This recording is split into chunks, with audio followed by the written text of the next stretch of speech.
Okay, so my name is Maria and I'm the editor of Hellebore magazine, which is a magazine that focuses on folk horror and the occult in Britain largely.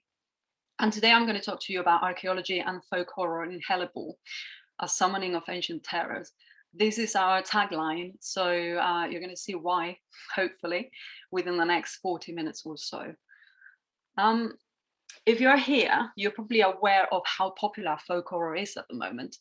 And it has been within the last 7 to 10 years or so. Part of the reason, part of the credit for this, we owe this to Folk Horror Revival, which is Andy Pasiorek's brainchild. Some of you might even be members of the Facebook group or might interact regularly on Twitter. So Folk Horror Revival was born, I don't know how many years ago, but probably about 7 years ago, and is a gathering of people who discuss regularly folk horror films and folk horror television and books and their own artistic expressions as well. And they do have their own imprint, their own print, Weird Harvest Press. You can check out some of their books. If you're interested. They have interviews with people who have been creating folk horror since the 60s and 70s, and they have lots of different essays. And also all the benefits go to charity, so that's very good. You're probably also familiar with Adam Scovell's work. He blogs at Celluloid Wickerman, and he put together this book called Folk Horror, Ours Dreadful and Things Strange, which is one of the Bibles of folk horror, really. Lots of people quote Adam on the folk horror chain, which is his definition of folk horror.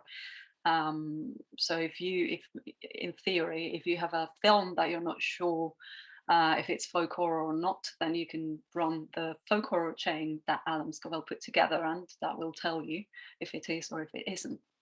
However, having said that, I'm going to quote Andy Pasiorek as well from Folk Horror Revival, who says that folk horror is a feeling, really, or a mood. And if you are in front of folk horror, you probably will feel it rather than, it's sort of an intuitive thing. The only thing that I want to say about this is I think that to paraphrase my friend Katie Saw on Twitter, she tweeted the other day, folk horror, anything that is set in the woods isn't folk horror. So in other words, just because there is a rural setting there, we're not talking about folk horror. Folk horror is more than that. But anyway, that's my take. I personally think that folk horror is a subgenre that comes, that originated in Britain. And I'm going to try and explain why I think this happened. As you've seen, there's a big online community of folk horror, and I was part of this online community, and Hellebore is a consequence of me being in this community. So people have been really amazing. I'm really grateful to all the people who have been interested and who keep supporting Hellebore. It's really moving, and I don't know, I just love them. I think they're brilliant people. Okay, so first of all, folk horror is a subgenre that it's concerned with the past.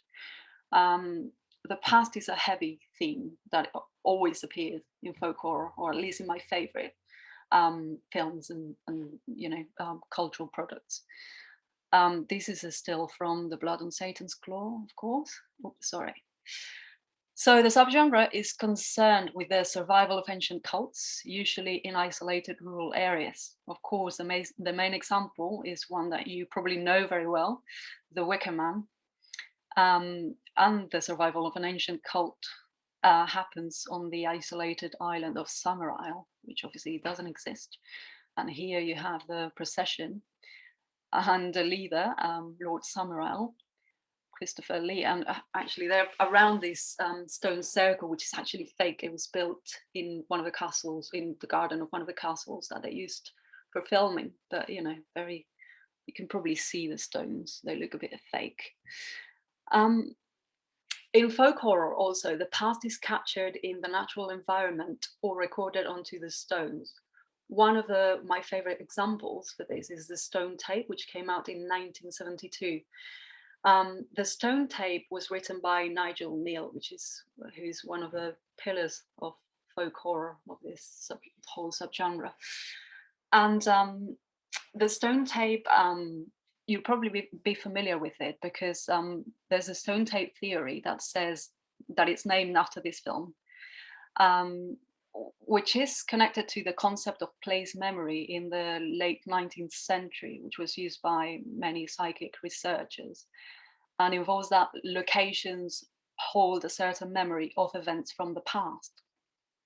Now, in the stone tape, this happens obviously in a house, and the walls of a certain room in the house act as a tape, as a container of certain events that are tragic or that are quite emotional and can be replayed, and it's a sort of haunting. So again, there's this organic quality of the stone, obviously, that acts as a container for the past, and the past comes back. In folk horror, the past is unearthed, often literally with or without archaeologists involved. This scene is from, again, The Blood on Satan's Claw, and it happens at the beginning where a skull is unearthed, and of course it's a skull that isn't human. It's a skull of a sort of demon. Um, with its unearthing, weird things start happening in the village. Obviously, if you've seen the film, you know what's going to happen. But yeah, again, the skull comes from the landscape, from the soil. So there's that earthy sort of organic quality to it, to this unearthing. Okay, here we have a still of Whistle and I'll Come to You, which was released in 1968, and it's an adaptation of the original tale by Emma James, which was published in 1908. Emma James, it's the roots, one of the very early authors who started to write, or who worked in folk horror, one of the defining authors anyway. And you probably know this story as well, but it is about this man called Parkins who finds a bone whistle in the soil and picks it up, and then he blows the whistle, and then obviously something horrible happens. He unleashes some ancient evil. And whenever I read it, I always think about this paragraph. He put it to his lips, but it was quite full of a fine caked up sand or earth, which would not yield to knocking, but must be loosened with a knife. Tidy as ever in his habits, Parkins cleared out the earth onto a piece of paper and took the latter to the window to empty it out. So now I wanted to draw attention to this because the bone whistle is part of the landscape, and when he picks it up, he sort of extracts it from its environment. There's still sand and earth stuck in it, and of course this ties in with an article that we published in the Unearthing issue by Gabe Moshenska. It was very interesting to me because in his essay he connects O Whistle and fiction by Emma James with traditions of folklore, medieval folklore. So basically, in the medieval era, the underground, the subterranean world, was the realm of demons. Why? Because if you think about it, the Western culture and many other cultures, for that matter, bury their dead. We bury our dead, and so everything that has been put in the earth, that has been buried, should not return. And yet, in folk horror, it often returns.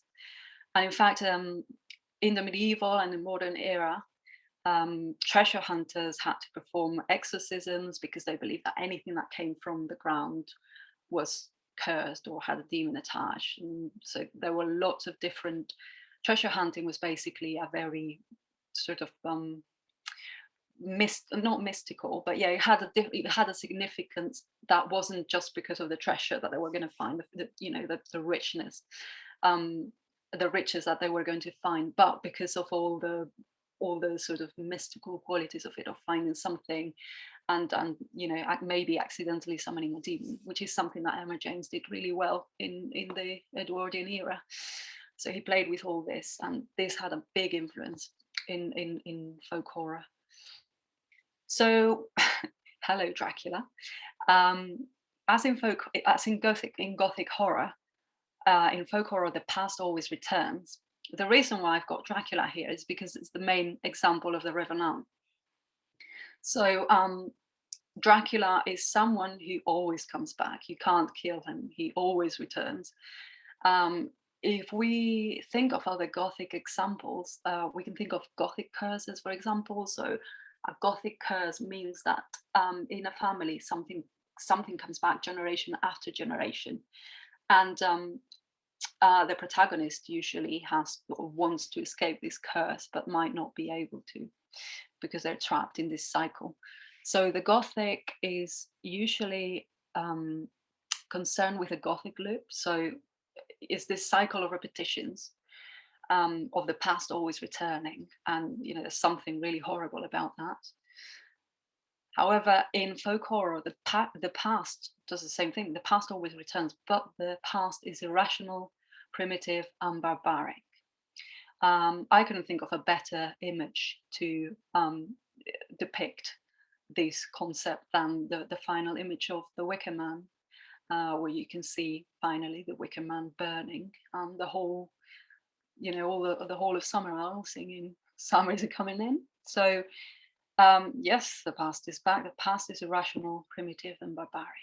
Why is the past regarded as such?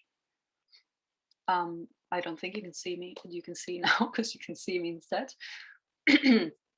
Because of cultural evolutionism. For cultural evolutionism, which came out, well, it was this book that came out in 1871 called Primitive Culture by Edward Bernard Tyler, that sort of defined cultural evolutionism. For Tyler, the past was a place of savagery. So the people from the past were basically savages, and modern people became more and more, say, evolved until now, and well, until his time. And so this had this theory was very heavily influenced by Darwinism, obviously, which also had incidentally a huge impact on the Gothic genre just before. So Darwinism can be, you can feel it in Dr. Jekyll and Mr. Hyde, where Mr. Hyde is depicted as ape-like and barbaric, and the Morlocks, for example, from forgot the name. Anyway, the Morlocks are these race who live underground in Herbert George Well. Thank you. And they're also depicted as a monstrous race, a sort of missing link. So this was the Gothic genre. For me, anyway, folk horror is very heavily influenced by cultural evolutionism and by Tyler, but more than by Tyler, by James Frazer. So James Frazer, who published The Golden Bough in 1890, and The Golden Bough was, excuse me, hugely popular, especially in the 1920s. It was a really, really ambitious work, hugely popular, hugely ambitious. By the 1920s, an abridged edition was published, and literally anybody who liked books would have a copy of The Golden Bough in their house. The original work had, I don't know how many volumes, but 20 maybe. And what Sir James Frazer did, he was an anthropologist, and he corresponded with lots of officers and missionaries from all over the world. And he collected all these stories and created this sort of comparative volume, and he came up with what he thought was a common template for myths and rituals around the globe, obviously the one that is the most famous is the solar god king, whose ritual killing ensured the fertility of the land and who would be reborn again in the spring to start a new cycle. Eventually, he also included Jesus Christ in this sort of solar god king, his ritual killing in Easter. It was very polemic. I think it was people didn't really like it, and then he retracted it. Big drama. But anyway, you probably recognize this, and I read somewhere, I can't remember where, that he had such a huge impact on contemporary society. Well, he had an impact as sizable as Freud and Marx. And I completely agree. I mean, this is really embedded. Everybody knows about this to a certain extent. It appears in all kinds of books and popular culture and stuff, and it just really had a big impact. So, as well as the Wicker Man, these Fraserian ideas, also appear in Robin Redbreast, which is one of my favorite folk horror examples. I'm going to play a clip so that you can see it. She said, "What good would a woman's blood be for the land?" No good at all. It takes a man. Indeed, yes. You understand? Study of religions is one of my many interests. I am a reading man, you know. Known for it. The goddess of fertility in the old legends was in some ways like yourself, Miss Palmer. Not a married lady, but nevertheless, if you'll excuse the freedom, not a virgin either. In the autumn, she would couple with the young king. King? He'd be treated like a king. Served and pampered, you might say. And then, of course... Killed. He would pass away, yes. Assisted to it, you might say. And from his blood, the crops would spring.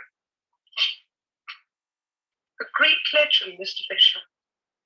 And Egyptian, Mexico, many places. You must read a book by Sir James Fraser, Golden Bough, in 7 volumes. But not an English legend. Robin Hood, Robin of the Dale, even Robin Redbreast, one of the very birds in your garden. The male robin only lives a year, you know.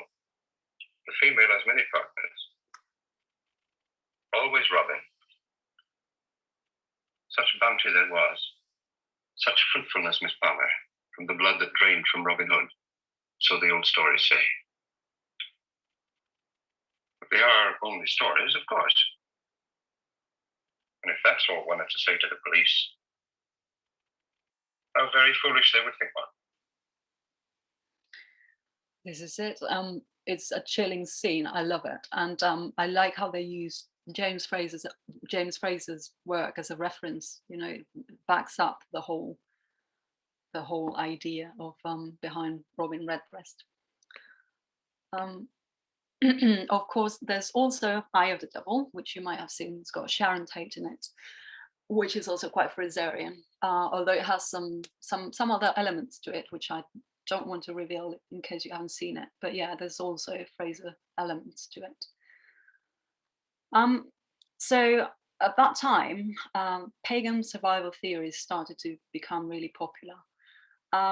They were characterized by the fear of the past, fear of rural communities as backwards and uncivilized, and fear of other religious practices. Pagan survival theories meant that any corner of the British Isles, for example, any rural corner of the British Isles, could be still believing in some ancient beliefs, and so this is an idea that appears many times in folk horror, as we've discussed. In the background of the slide, you can see an image of Pallinghurst Barrow, which was a short story published by Grant Allen in 1892. And I just love this idea because it epitomizes cultural evolutionism from all these sort of proto or first wave of folk horror, if you like. So this story, Pallinghurst Barrow, is about this Victorian gentleman who dances around the tumulus with his shins. And you can see that he went to the tumulus dressed in a tuxedo, apparently, although he's not wearing a cravat or anything. But yeah, he's extremely well dressed, and accidentally summons the spirits of these cavemen and cave women who are absolutely ape-like and mean, and they're trying to attack him with stones and anything really. And he's actually going to be sacrificed, but there's this ghost that you can see on the right hand side, who's a ghost from probably the Tudor era, I think.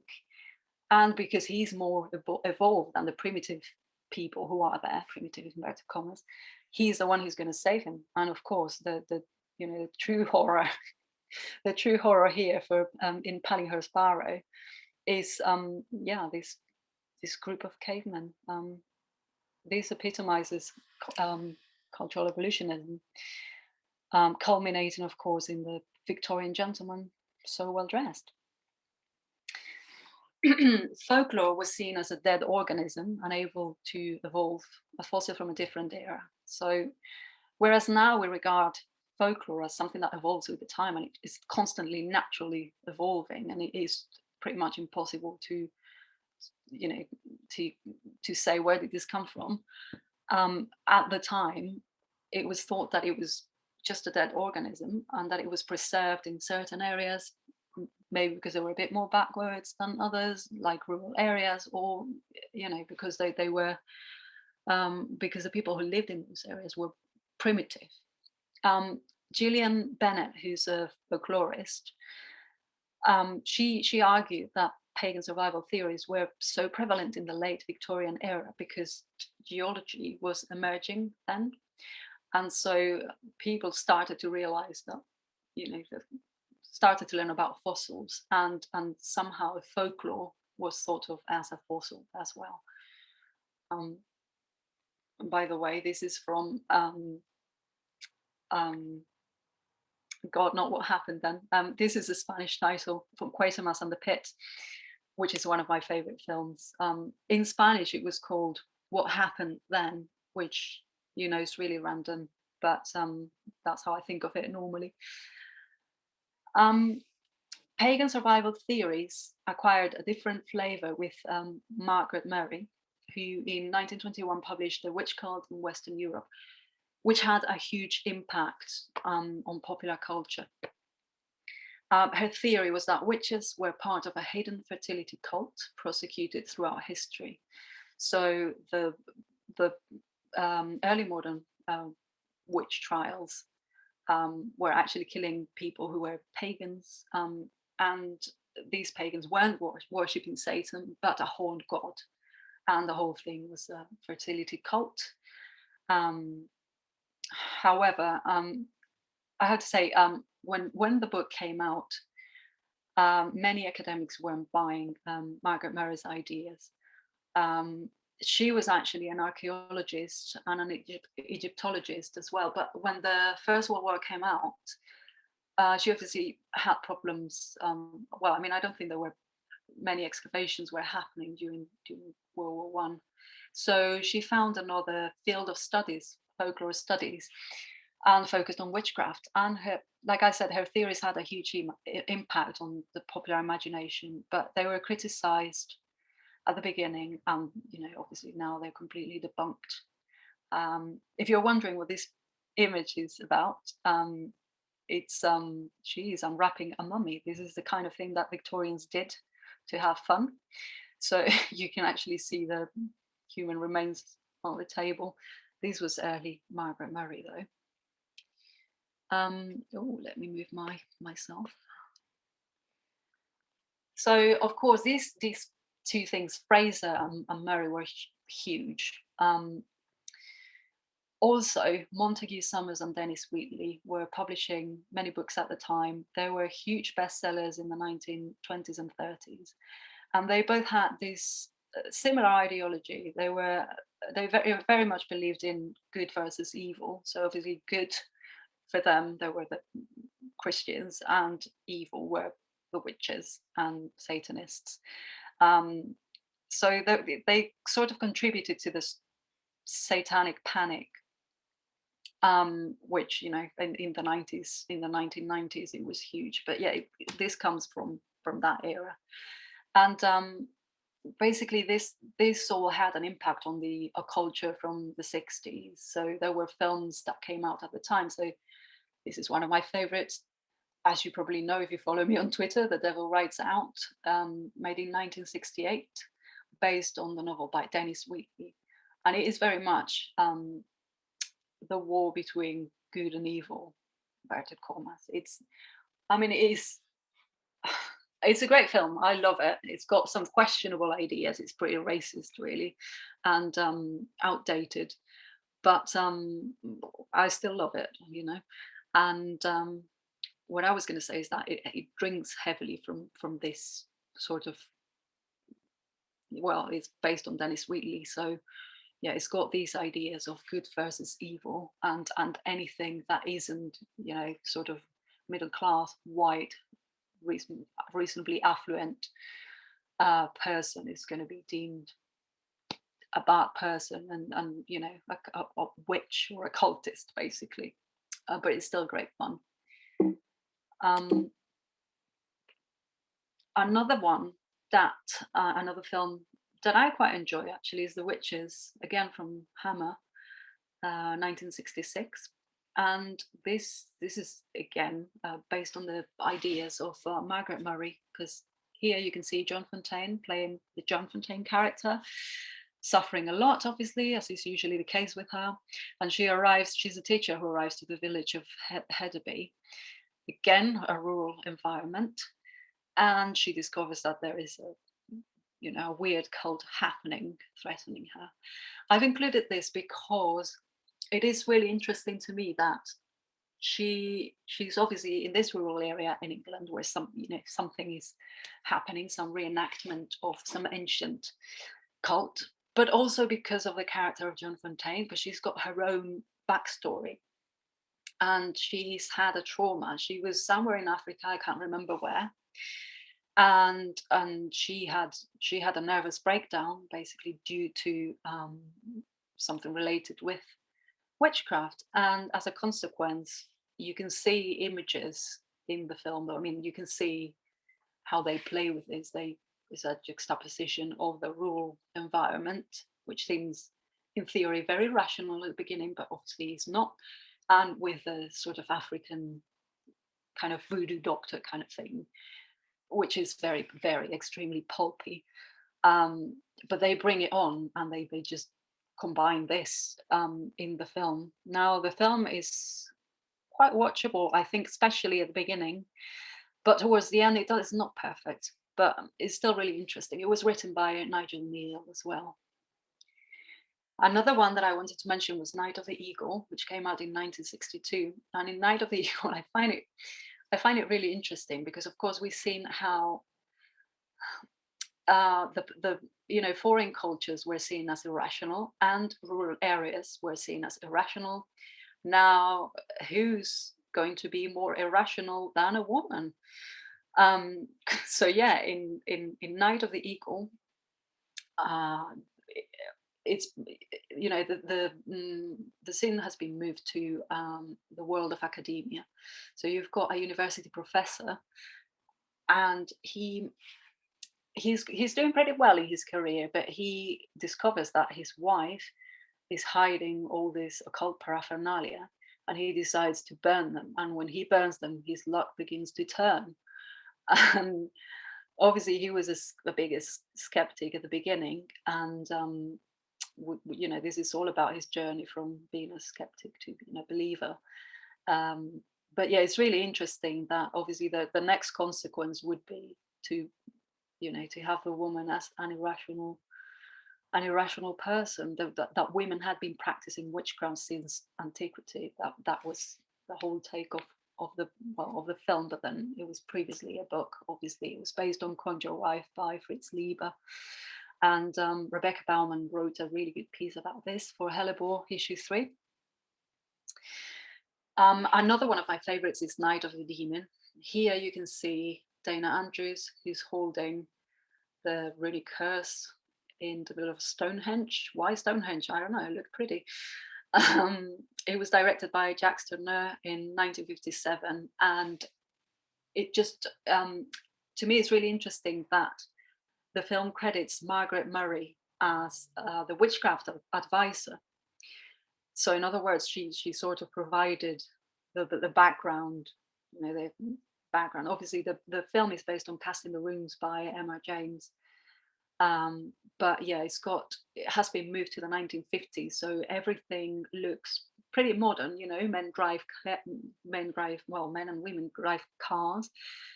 They go on a plane, and there's a sort of where there are conferences in hotels, so everything is pretty sharp and very kind of mid-century 1950s sharp.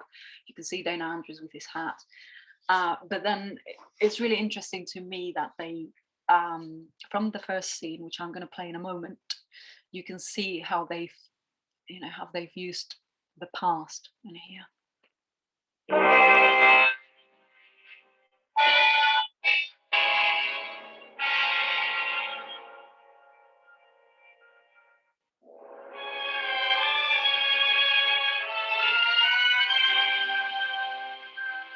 It has been written since the beginning of time, even unto these ancient stones, that evil, supernatural creatures exist in a world of darkness.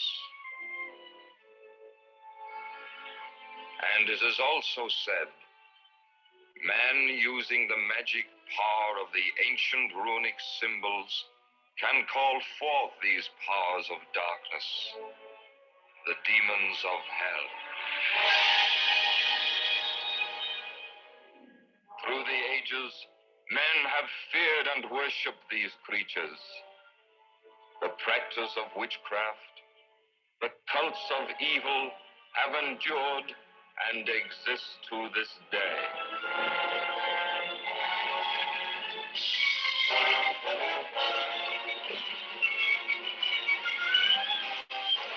To be honest, I'd carry on watching the whole film. I love it. To me, it's one of the best scenes, openings in any film ever. But yeah, it's really interesting that they use the past in this way, that it's a very shiny world where everybody's driving a car, like I said, but they start in Stonehenge in the middle of a stone circle, and they have this amazing voiceover, which is, probably the kind of thing that Margaret Murray discussed with the producers. This is me imagining it. By the way, I wanted to say I haven't included this photograph, but there's an image online of Margaret Murray and Dana Andrews, where he's kissing her in a rather condescending manner. And it just made me dislike Dana Andrews even more. But look it up. I haven't included it because it's copyrighted and it had the mark. But yeah, if you want, you can have a look at it. It's quite interesting. Okay, so all these influences are behind Hellebore. Really, these are my favorite things, like in The Sound of Music.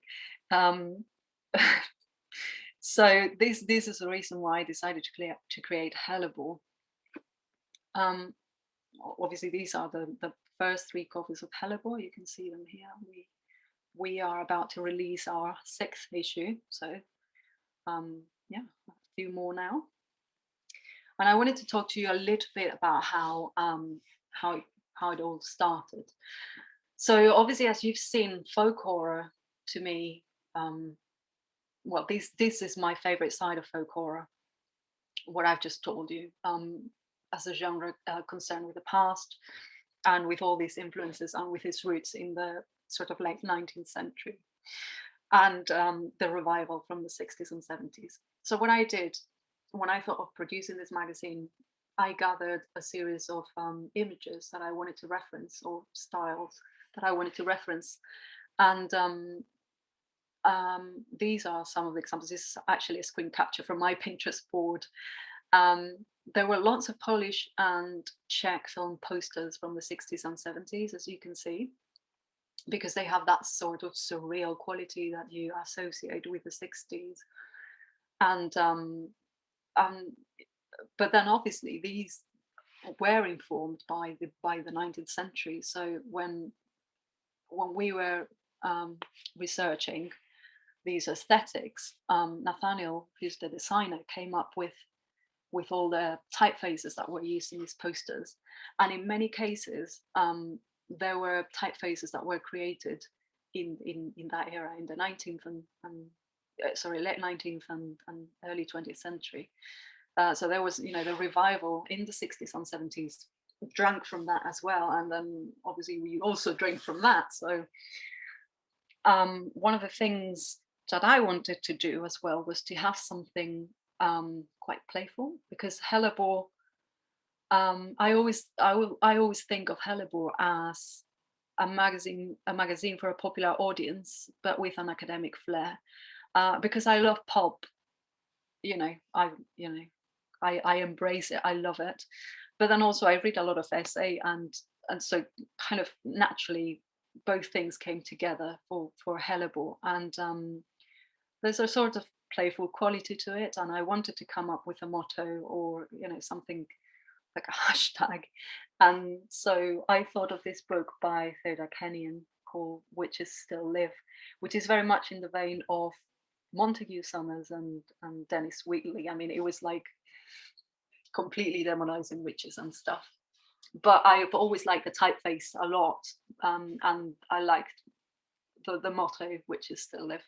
So we produced this stamp, and we stamp all our envelopes with it. And I think that people really like it, because when they receive Hellebore, Witches Still Live is visible on the envelope, and then people's neighbors look at it and freak out slightly. And I think people like that, or at least they tell me they like that, just to scare off neighbors. It's quite fun. Anyway, this is our 6th issue, the summoning issue, which is coming out on Halloween, or a little bit earlier, hopefully.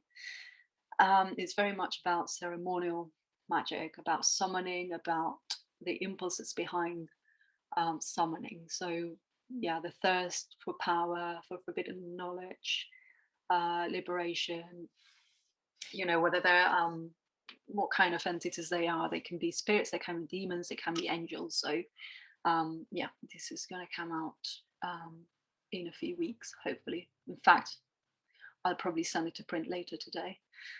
Anyway, that's it. That's me done.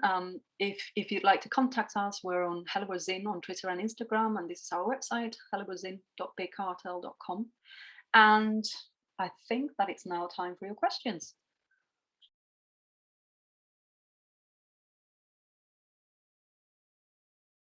Margaret Murray, like there's no contest. She'll be so much fun. Like, she could tell me about everything. She'd travel the world. She'd be like talking about witches nonstop, but she'd be so much fun. I think she would be. I think she was tiny. So I don't know. I guess she was definitely a character, and she lived until 100 or something. So yeah, she was definitely yeah, my choice.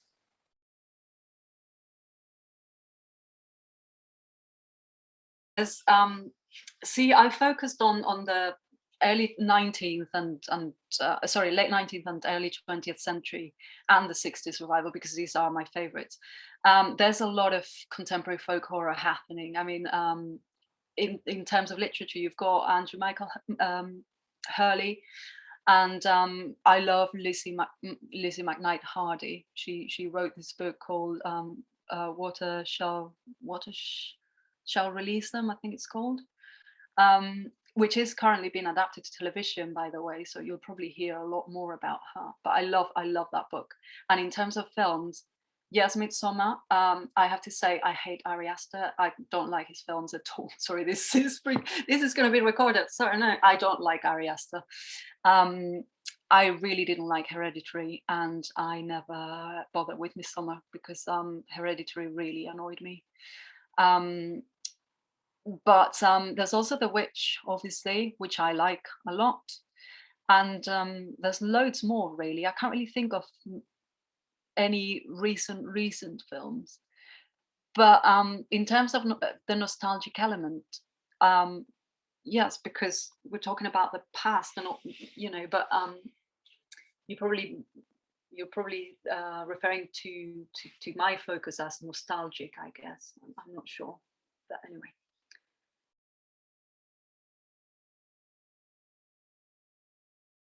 I would take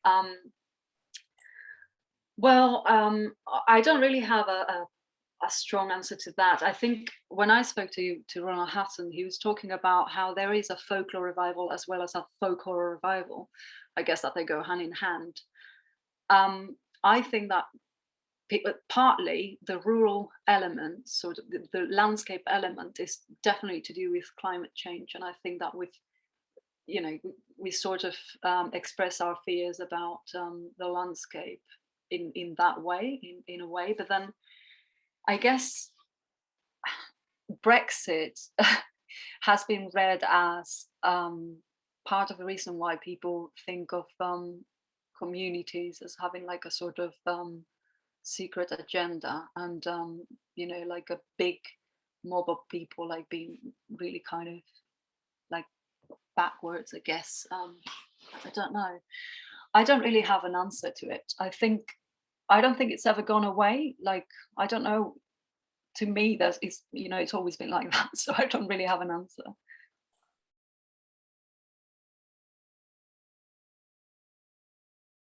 I think that so there's this, it goes hand in hand as well, doesn't it? Like you said. I think so. Folk romanticism. A few years ago, do you remember when what's the name of this folk band?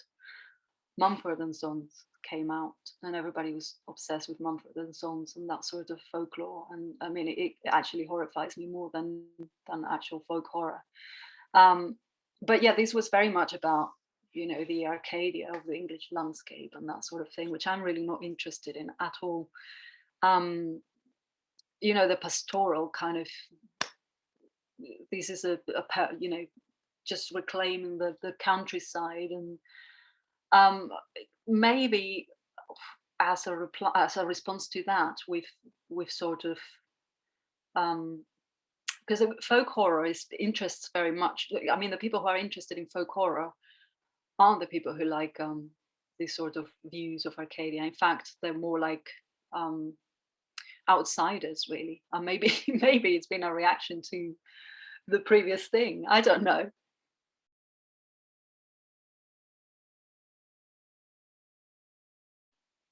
So there's the colonial element, definitely. I mean, I've called it the colonial element, but that's not what I mean. The cultural evolutionism that I've mentioned, it's very much a British thing that came out in a very colonial context. So Britain was like, the main power at the time, and so it had this sort of it had these views about what's around it. I mean, about the rural areas and about foreign areas, and I think that because that came from from the Victorians, it is a very Victorian subgenre.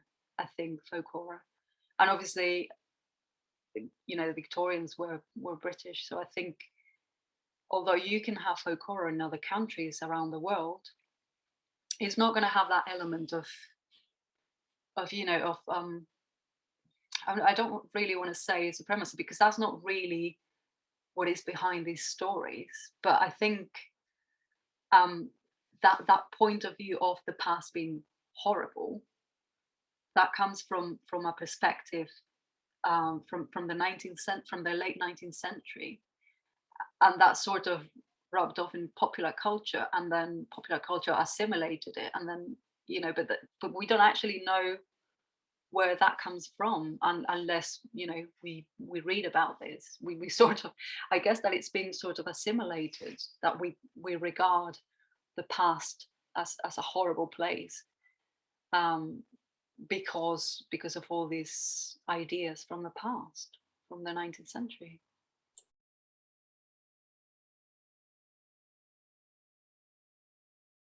That folk horror, this is what I was trying to explain earlier. I think that the origins of folk horror are definitely reactionary. I don't think that it's inherently reactionary necessarily now, because we're obviously able to work with the genre or with the subgenre and subvert the tropes. And I think that's what makes it interesting, that we can, and in fact, I think that people are exploring folk horror now in many different ways, and that the message isn't reactionary. In fact, it should be the opposite way. And in fact, my intentions with Hellebore were examine it and discuss all these ideas, so that we could, we could look at them and not subvert them, because obviously I'm not creating fiction, but just lay them bare so that people would look at it and examine the topics and give them a more, sort of more contemporary, woke charge, if you see what I mean.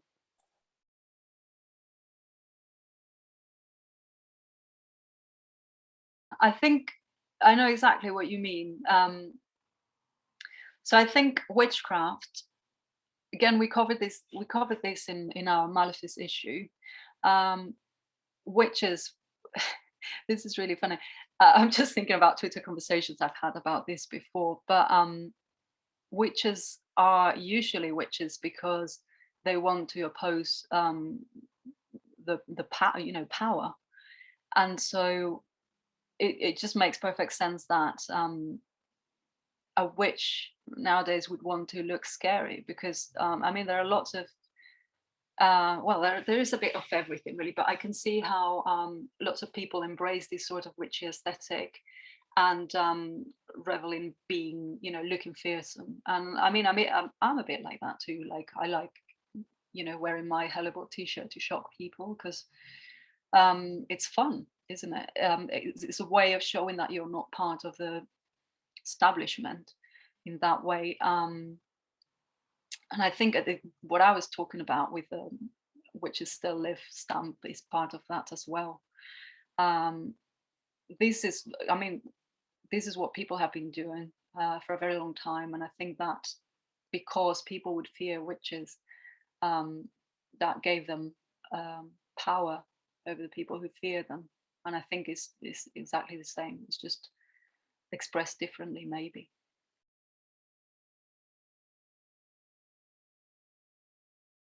I mean, this is something this is something that and again, I forgot the name of the guy. He's on Twitter.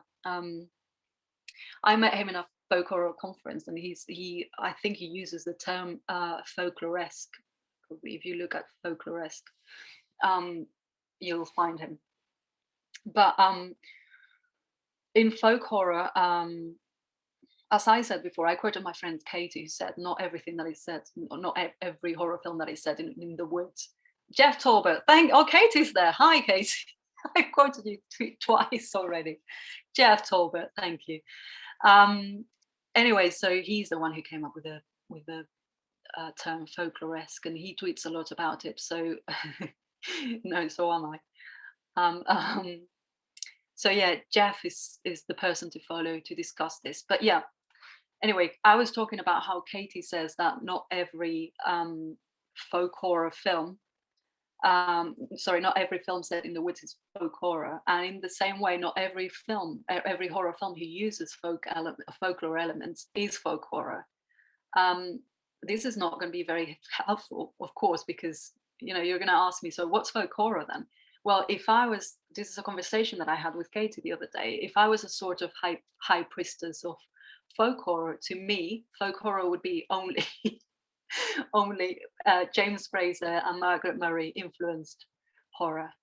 But that's not the case, really. I'm only joking. I think that there are things that drink from that that aren't necessarily reactionary in nature, and that are still folk horror. So, for example, I was talking about Lucy McKnight Hardy, and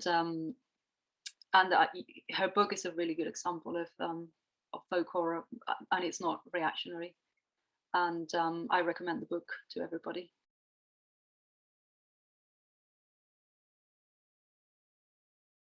So when I was growing up, I grew up in Spain. Some of you might know this. and I read a lot of English stuff. Like I read a lot of English books. My mum was a bit of an Anglophile, and I guess that it rubbed off on me. And so this is really funny because I know it sounds really uncool, and it probably is. But I read a lot of famous 5 books by Enid Blyton, and there were these books from the 30s, 40s, and 50s, I guess. But what really fascinated me about these were the locations, the landscape, and the historical locations throughout England and, well, Britain, really, because they went to Wales as well.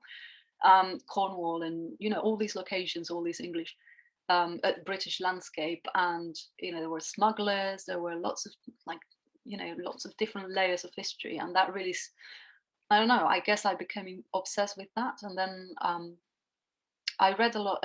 My dad is really into history and archaeology, so I read a lot of his books. Ended up studying Latin and Greek, and I became obsessed with uh, this book, which is very Fraserian.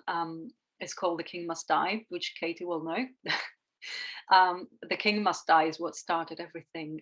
It's set in Crete, funnily enough, but it is very Fraserian, and that's how, I don't know, I guess I read a lot about folklore of the British Isles. And then when I came here, which was like 15 years ago, shortly after coming here, I did my MA, and actually one of the professors for my MA was Ronald Hutton, and you can imagine, like, yeah, it was brilliant. He took us on a day trip to Glastonbury, and I remember that when we were on top of the Glastonbury tour, he started to talk about the unfortune and about Frederick Bleibond, and I ended up doing my MA project on Frederick Bleibond and his excavations at Glastonbury, and I just, that was the natural way of it. I mean, I didn't know his work at the time when I met him, but I mean, he's such a character, isn't he? So I was like, oh yeah, this is exactly it. This is what I like when I was there. And actually, occasionally I bump into, because I live in Bristol too, and occasionally I bump into him when he's doing his groceries or something, which is lovely.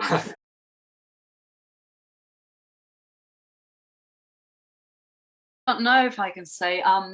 I've got a few. Well, there's something big coming before the end of the year. Hopefully, fingers crossed, that we're working on, and it's something that isn't a zine. It's something else. It's nearly done, and I'm really, really excited. I can't wait to tell you about it, but I can't do it yet because I like surprises. Well, I like for other people, not for me. But in terms of other themes, we'll continue to do things, but I think that's all I can say. I've got like three or four for the future, but yeah, can't say anything. Okay. Oh, fancy dress. Get dressed as some Summer Isle villagers to get in the mood for a folk. I mean, I don't know. The other day, actually, we were harvesting some. We've got a terrace, and we've got some corn that we were growing. So I thought, oh, actually, I could make some corn dollies now. So yeah, I've just been saving them. In the mood for folk horror, watch films. I guess the days are getting shorter, so I'm not a very outdoorsy person, but yeah, watching films is a very good one. And yeah, fancy dresses and ritual sacrifice. No, I'm joking.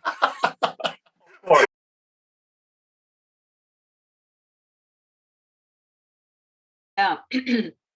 Yeah, there's a lot of similarities going on, because hauntology is very much about the past as well. It's to me, hauntology seems okay. So it seems to me more academic and maybe more urban than folk horror.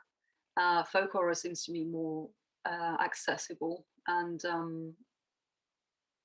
pulpy, because it can be pulpy, really. Sorry, what was I going to say? Hauntology.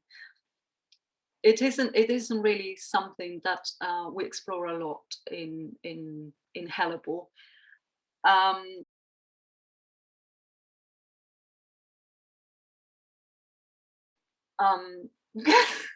Why Vincent Price is better than Peter Cushing? He's not. Peter Cushing's much better. Sorry, I got distracted. Yeah, Peter Cushing's much better. Thank you, everybody. I wish I could see your faces.